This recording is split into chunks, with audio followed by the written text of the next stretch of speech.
In this video, we are playing a game of basic battles, super small skirmishes that we are calling Purge of the Undead. Ta-da!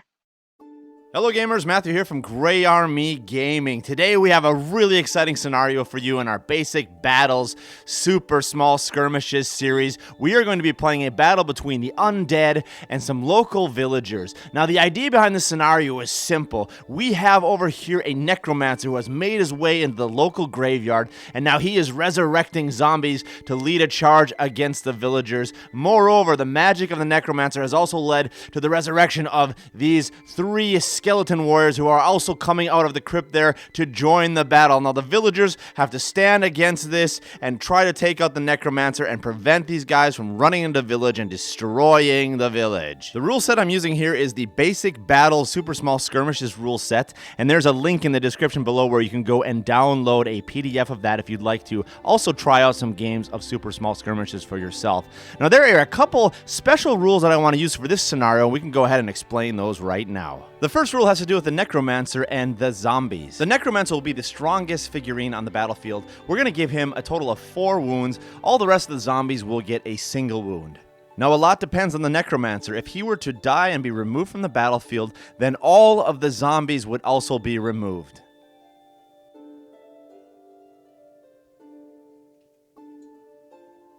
Here's another fun rule. The necromancer will begin with 6 total zombies that he has resurrected. But if at any point during the battle, one or several of those zombies have died, the necromancer now can move within 6 inches of any gravestone and use his action to resurrect a new zombie. Once resurrected, that zombie will be able to fight in the next round. In addition to the necromancer and the zombies, we will also have 3 skeletons that will be coming out of the crypt here. They will have 2 wounds each. Now, unlike the zombies, they will not perish if the necromancer dies. So they will be on the playing field until they themselves are taken out of commission. With respect to the villagers now, they're going to rush in onto this side of the battlefield. There's going to be 6 of them, so fewer bodies than the necromancer, zombies, and skeletons. And what they have, though, for an advantage is they're going to have some ranged attacks. So you see this group of 3 right here. The 2 guys in the front have ranged attacks. If we run over here, the guy on the bottom has a pistol, also a ranged attack. So we will have 3 ranged attacks and 3 melee attackers. And one final rule here, the necromancer will always need to remain within 12 inches of his zombies. If at any point a zombie gets outside of 12 inches, he will immediately be paralyzed until the necromancer gets within 12 inches. Deployment is simple here. We have our necromancer and zombies down in this corner. Up here with the underground crypt, we have our 3 skeletons coming out of there. And over here in the top right corner, we have our 6 villagers who have entered the graveyard area. With that, let's go ahead now and roll off for initiative. Rolling off for initiative now, we have the villagers with the red and the necromancer and his crew with the blue. And it will be an 8 to a 4. The villagers begin. Let's begin here by moving out our pistolier. 1d6 and we'll go ahead and shoot with him. Taking a shot off from him here all the way over to this skeleton in the back, and the skeleton has cover. Taking a shot here, and we're hitting on a 4. Okay, we got 2 because of cover. 17 into 2. The shot misses. And once that guy's finished, we can go ahead and mark him as activated. Let's go ahead and activate the crossbow movement to the left, and we're going to run him up D6 and try to get a shot off.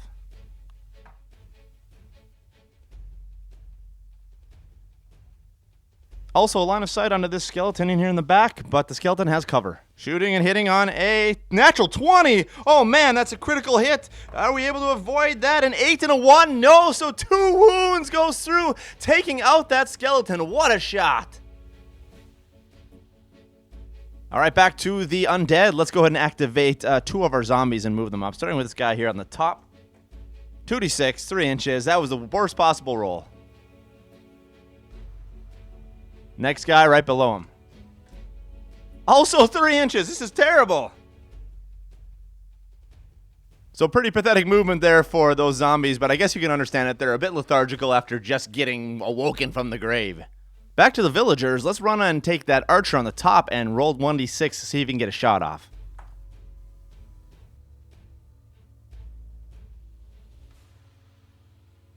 So, taking a shot here from this guy right over here. We're going to go all the way across to that guy. Now, he is within range. It's long range, but the skeletons still have cover, so a 2d20 defense versus a 1d20 attack. Rolling in the square here.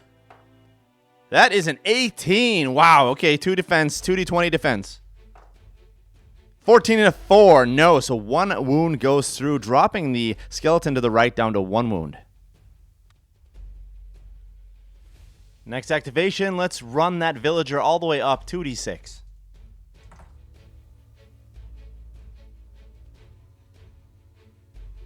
Back to our sleepy zombies. Guy down here, 2d6. Let's run him up. A total of 8 inches. Nice.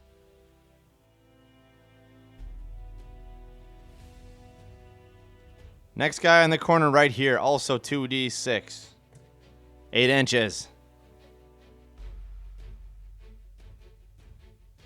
Final 2 activations for the villagers. We're going to have these 2 guys take off 2d6, both of them, and run south. First guy in the lead, 8 inches.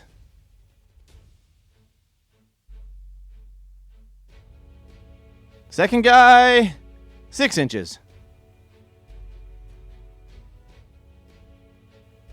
That's it for the villagers now. All the remaining activations go to the undead.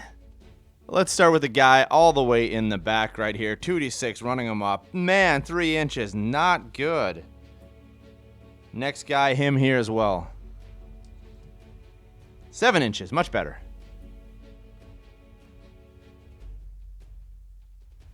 All right, let's move our Necromancer here. Remember, he's got to stay within 12 inches of all of his zombies. Let's see if we can get him up here somewhere safe with cover where his zombies can then join him later.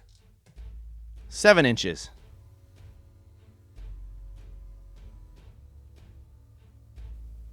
He can just use his own zombie as cover. Perfect. Skeletons here up on the top. We're going to move both of them 2d6. Try to get him in position for maybe they can win the initiative roll and be able to attack next turn. So let's start with the one on top. 8 inches.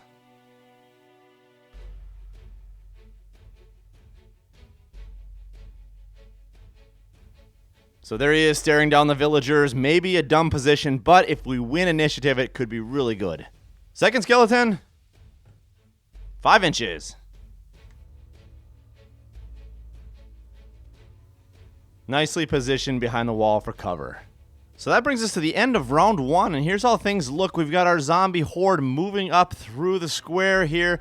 Over here, we've got our skeletons also getting in position. However, one of the villagers had an amazing critical shot and was able to pick off one of the skeletons. So right now, the villagers are looking like they are sitting in a better position, but let's go ahead and roll off for initiative. Red to the villagers, blue to the zombies. It's 16 to 13. The zombies will begin. Well, the positioning paid off now because we're going to take this guy and we're going to charge into this archer. 1d6 plus 3 inches. Nice.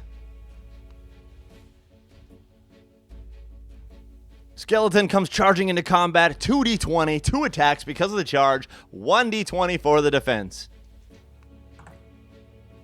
It's a 3 and a 10. Here we go. And it's a 9, so one of them goes through.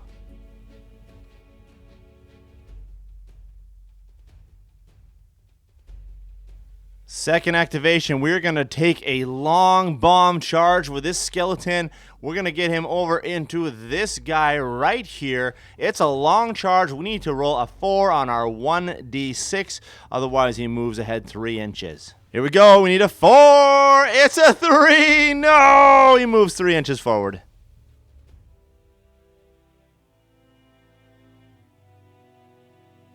Time for the villagers to come back now. We're going to have this guy right here with melee weapons attack and charge into that skeleton. 4, no problem. 7 inches total. Close combat now. 2d20 on the charge. 7 to 12. And here comes the defense roll. It's an 18. Oh, man. Both of those attacks miss. Unbelievable. All right, this guy right here, seeing his buddy in combat up here, is going to try to charge in to help him out. 2, is it 5 inches? Can we make it? Yes, just barely. He's going to make it into combat. 2 attacks for charging. An 11 and a 14. Defense roll. We just need 1 to go through since he already has 1 wound. 7. Look at that. 2 wounds go through, ripping that guy out of place. His bones fall backwards and shatter. Back to the undead. Let's have our Necromancer run up and get some positioning. 7 inches.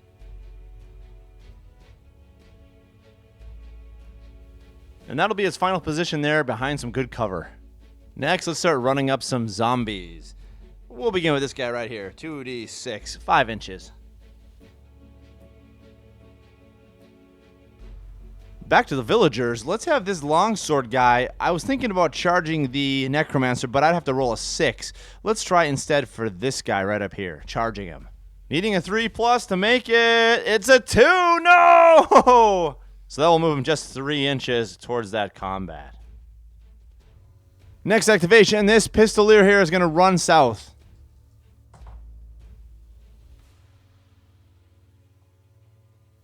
Back to our zombies. Let's activate this guy. He's holding up in the rear and see how many inches he goes. 7. Same thing with this guy. 2d6.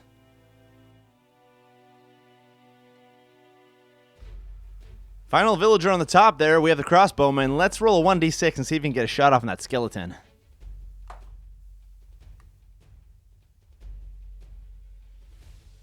Short range and no cover, so 1d20 versus 1d20. Attack roll. 19! And the defense. And it will be also a 19. Reroll both. 2 natural 1s. We need to roll again. And a 13 to a 19. The skeleton evades the arrow. Or perhaps better put, because the skeleton is in combat, the crossbowman is unable to connect. All remaining activations go to the undead. Let's start here by running up these guys.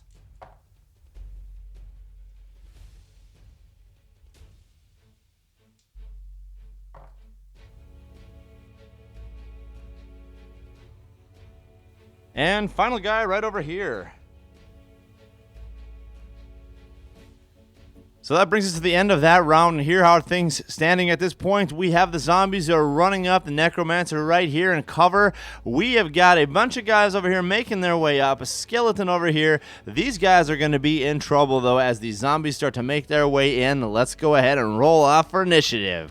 Red to the villagers again, 18 to 1. The villagers begin. First thing, let's go ahead and move this pistolier. We're going to send him down this direction and see if he can get off a shot onto that Necromancer. And it's a bit hard to see through the window right here, but he does indeed have a line of sight. But the Necromancer has cover. So 1d20 versus 2d20 defense. Attack die. We're rolling a 19. Wow, nice. And 2 defense die, a 4 and 11. So 1 wound onto that Necromancer, even though he's under cover. And that'll drop the Necromancer down to 3 wounds. Let's go ahead and take this guy up here on top and run him down this direction. See if we can get within range and line of sight on the Necromancer. 1d6 movement. Wah wah. So the Necromancer is indeed within line of sight, but he does have cover long range. So 2d20 defense. Here comes the attack, and we are hitting on a 13. 2 defense dice. An 18. Yes, so he misses. All right, back to the undead. We're going to try this out here. Hard move, but these two are going to be charging into him. We need to roll a 3. No, we need to roll a 4, 5, or 6. So first guy here, 4, 5, or 6. No, he's going to go ahead 3 inches. Second guy, 4, 5, or 6. Yes, he gets it.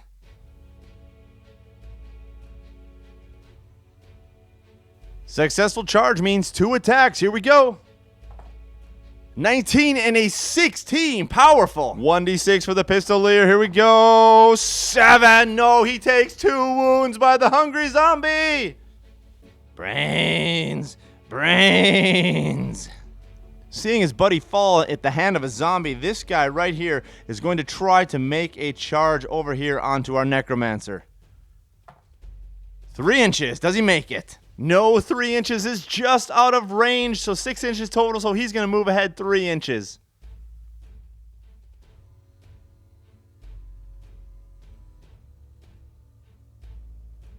Kind of hard to get that sword through this tree here, but now he's in his final position there. Second activation, let's charge the skeleton. Uh-oh.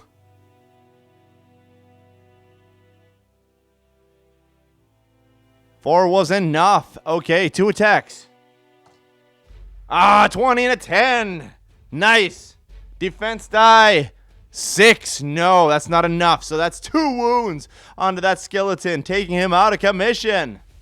Come on, men. We need to fight. Zombies coming back. Let's start with this guy charging onto the broadswordmen. 4, no problem. 2 attacks. Here we go. And it's a 19 and a 3. A defense die of a 2. No, I can't believe that. 2 wounds go through, and the broadswordman collapses at the hand of the zombies. Man, these zombies were tired, but they have woken up.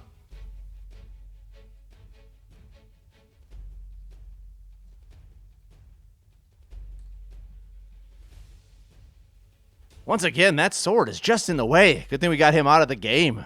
Second activation, moving this guy right here. No, we re-roll Snake Eyes. 5 inches.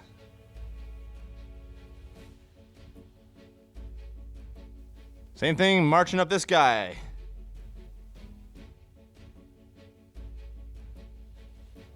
Time to run our archers. Let's start with the guy up there on the top, the crossbowman. 5 inches.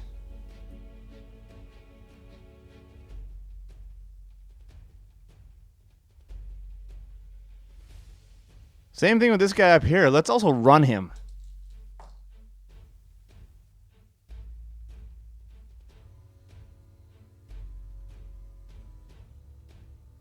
Here we go, long shot. This zombie is going to try to charge into that archer right there.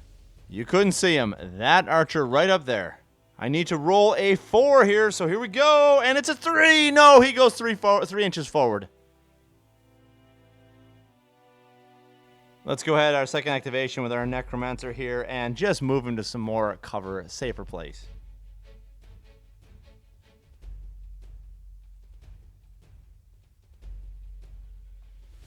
Final activation for the round. We're going to have this villager charge here.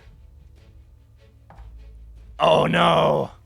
That is not going to be enough, so he has to move 3 inches toward the zombie, and that is where his turn will end.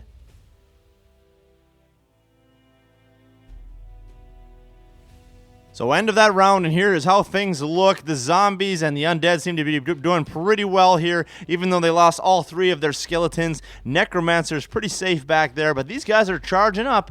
They're getting closer. We've got our archers over here who have gone off in this direction and are going to be met here now by some zombies. They are not going to be able to get a very good line of sight on that Necromancer, so they might have to move again. But let's go ahead now and roll off for initiative. Round 3. Here we go. Initiative roll. And it will be a 14 to a 6. The undead begin. Back to our undead now. We are going to charge, and we cannot miss. Let's go ahead and charge first with this guy onto that villager right there. 2 attacks. Here we go. And we got a 17 and a 15. 1 defense die for the villager. It's a 2. No, 2 wounds go through. These zombies are amazing.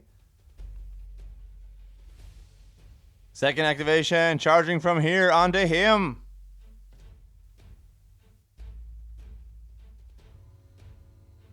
Two attacks, here we go. That's a 13 and an 8. 1 defense die. It's an 8. Let's go ahead and roll those last 2 to see if they go through. And we're looking at a 9 to a 2, so 2 wounds. Oh, this is unbelievable. So this guy is also taken out of commission. These zombies are doing so well. So that'll bring us back to our last 2 activations here now. We've got these 2 long-range guys. We are somehow need to get down here and get off some shots on our Necromancer. So let's go ahead and roll them off 1d6 each and try to move them for shots. On second thought, rather than moving and shooting, we're just going to run these guys. So let's start with this guy on top. He's going to go a total of 7 inches. Guy on the bottom, 9 inches.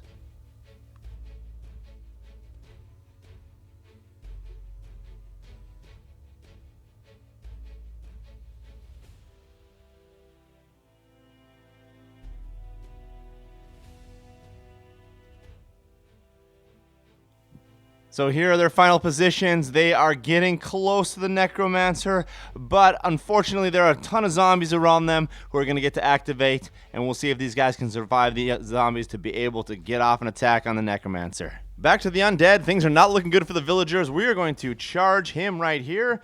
5, no problem. 2 attacks with the charge.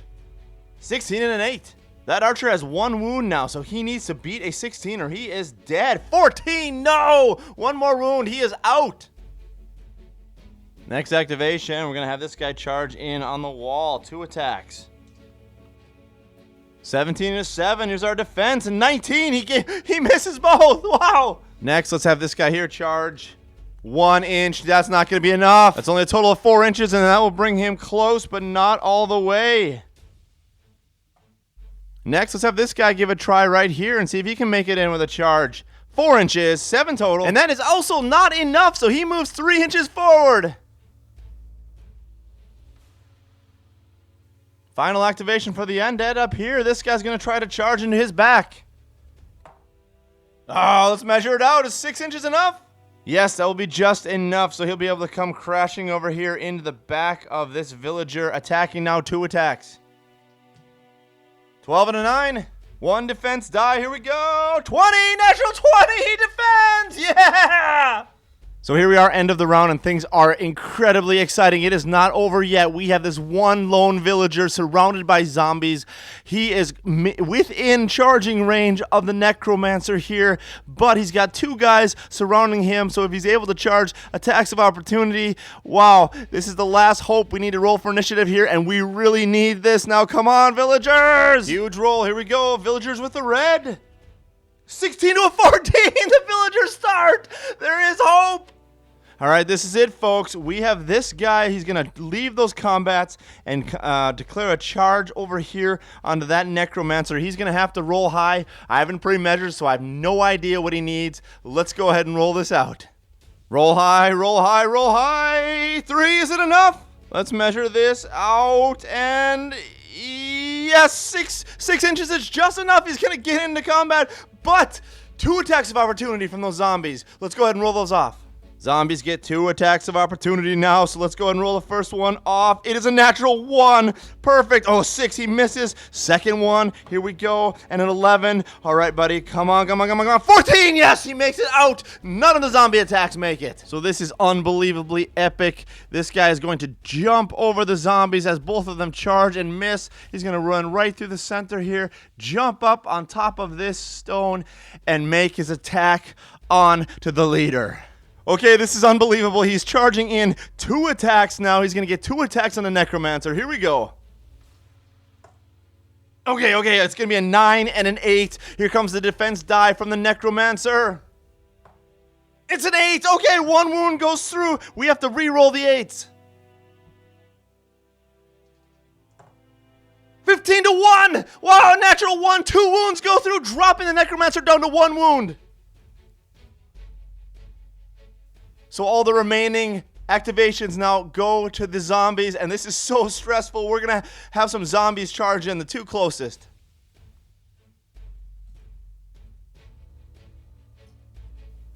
So this is how this combat is going to look. Essentially, zombies now have 4 attacks because they both charged in.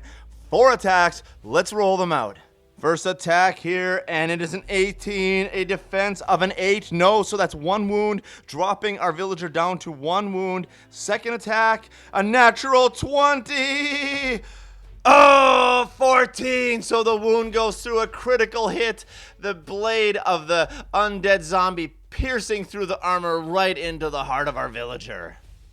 So despite his valiant and amazing effort, this last zombie jumps up and makes the killing blow onto that villager, and he falls off of the stone in front of the Necromancer. And with that, the Necromancer lets out a sigh of relief at 1 hit point, knowing that if he had suffered any more, that all of these zombies would have crumbled and that the villagers would have successfully won. But now the Necromancer is going to try to regain some of his strength and to head up into the village with his zombies and try to take over the city. Well, there you have it, folks, the exciting conclusion of this game, and it came down literally to the last wound. Had the Necromancer lost that last wound, then all of the zombies would have disappeared, and the villagers would have won with a single militiaman standing at the end of the day. Incredibly exciting. I'm going to need to take some time to settle down after this. If you appreciate this kind of content, please do give me a thumbs up, leave a comment below, subscribe to the channel. I'll continue to produce more basic battles content in the future. Moreover, if you want to play this game on your own, you can follow the link in the description below to a free PDF document where you can download the basic battles rules system along with the section inside of that has super small skirmish rules, the rules that we played for today. Well, most importantly though, thank you for joining us here today at Grey Army Gaming for the future of gaming.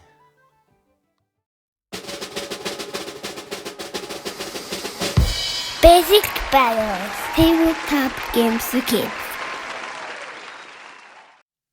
Brains.